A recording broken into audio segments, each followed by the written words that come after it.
Yan po mga ka-hybrid, yung aming tanim na Bigante Plus ay napakaganda na po. Ito po yung epekto ng una pong basal application.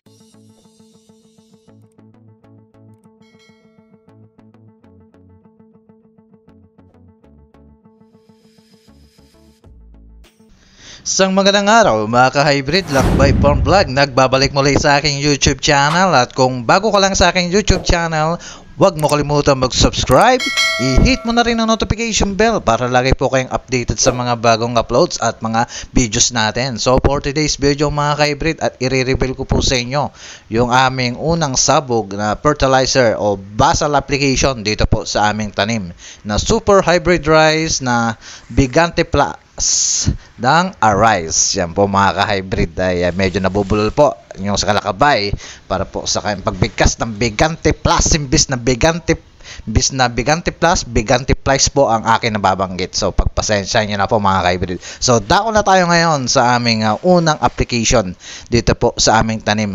Kami po ay hindi na po natin patatagalin to mga ka-hybrid. Ay unang application po namin dito ay ito po ay nag-apply po kami ng basal 9 days po mga ka-hybrid. So ito po ay day 21 na po mga ka-hybrid. So kami po ay magsa-side rest na naman dyan mga ka-hybrid. So ipakita ko lang po sa inyo yung resulta ng aming in-apply na basal dito po sa aming tanim. No? So ngayon, ano po yung aming ginamit na pataba? Yan po yung unang katanungan ng ating mga ka-hybrid, At syempre, unang in-apply pa namin dito ay yung kung natatandaan nyo yung NEB 88 Ultra. Ayan po yung nakatulong po dito po sa aming tanim na Bigante Plus. At plus po yung aming basal application. Ayan po, 9 days. Ito na po yung resulta nung unang basal namin dito po sa aming tanim na Bigante Plus. Yan po mga ka-hybrid. So hindi na po natin patatagalin. So ano po ba yung mga aming sinabog na fertilizer dito? So unang-una po ay kami po ay nagsabog dito o nag-apply ng fertilizer. Gumamit po kami dito ng 2 bag ng urea. Yan po mga ka-hybrid. At hinaluan po namin ito ng 2 triple 14. So po yan, 4600, 2 bag, at plus yung complete 14. Yan po mga ka-hybrid, dalawa. Yan po, bali 4 po yan mga ka-hybrid. 2 urea, 2 complete. At plus po yung nag-add po kami ng ammonium phosphate na 1620 po. Yan po yung una ang aming in-apply dito po sa aming tanim na Bigante Plus. So 5 bags na po yung aming in-apply rito. So yan po ay kung inyo pong matatanong kung nag-apply nga po ba kami dito ng herbicide na pandamo po mga ka-hybrid. Siyempre po, nag-apply po kami rito ng pang herbicide. So ano po ba yung aming ginamit? So kung matatandaan nyo po, yung paglipat tanim po namin ay nagbilang po kami ng 4 days. Yan po, 4 days. Saka po kami nag-apply ng herbicide. So ano po ba yung herbicide na aming ginamit? Yung po ay Machete. Yan po, Machete po mga ka-hybrid yung aming in-apply na herbicide dito po sa aming tanim na super hybrid rice Bigante Plus. Yan po.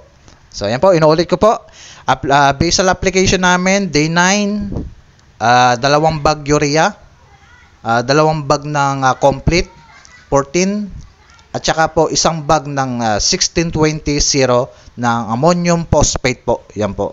Ay pinagmix mo namin yan, at yan po yung aming sinabog na unang application ng fertilizer po dito po sa aming tanim na super hybrid rice na Bigante Plus. So ito po ay day 21 na po. Ayan po mga ka-hybrid, ay kami po ay sa side rest, at stay tuned.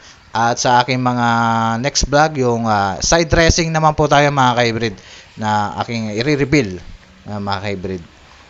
So, kamusta po yung inyong tanim na Bigante Plus po dito po sa inyong dyan po sa inyong area, at kayo po ay naka-experience na po kung ano rin po ba yung inyong mga sinabog na fertilizer. Yan po. So sa amin, 5 bags, dalawang complete, dalawang 4600 at isang 1620 ammonium phosphate. Yan po aming in-apply. So dahil dalawang urea, nitrogen, maraming nitrogen dahil nga ay simula pa lang pangbulas ng kanyang mga puno at mga pampaberde ng kanyang dahon, mga ka-hybrid. So wala po kaming na-apply rito na yung muriate o potash. Yung iba kasi nag-a-apply sila ng hinahaluan nila yung imbis na ammonium phosphate yung muriate o potash po yung kanilang hinahalo. So kanya-kanya naman po yung diskarte, no? Okay naman din yun. Kaya lang ang potassium kasi is pampabunga. Kaya hindi po namin ina-applyan ng muriate o potash. So yan po. So pangalawa, yung herbicide ng aming tinanim ay in-apply dito na 3 to 4 days. Kayo po ay mag-apply ng herbicide na Machete, Novlec, o naman po na pwede pong i-apply na herbicide. So yan pwede po. Pag may tubig, para po mag-spray na po kayo ng pang-herbicide para po yung buto-buto hindi na po tumubo, mga ka-hybrid, at maiwasan po yung maraming damo, mga ka-hybrid. At ngayon, siyempre, wet season, marami po magsisipagtubuan na damo yan compare sa dry season. So yan po, mga ka-hybrid, ay day 21 at kami po ay magsa-side dress na po rito. So yan lang po, mga ka-hybrid, ang aking muntikong update dito po sa aming tanim na Bigante Plus. Marami nagsasabi na matangkad daw po ang Bigante Plus. So malalaman natin yan, mga ka-hybrid, sa darating na araw na aking pagbibideo. So yan po, at maraming pong salamat muli, at sana po meron po kayong natutunan dito po sa unang application namin na basil application dito po sa aming tanim na super hybrid rice Bigante Plus ng Arise. Yan po, mga ka-hybrid. So muli, at ingat po tayo at God bless.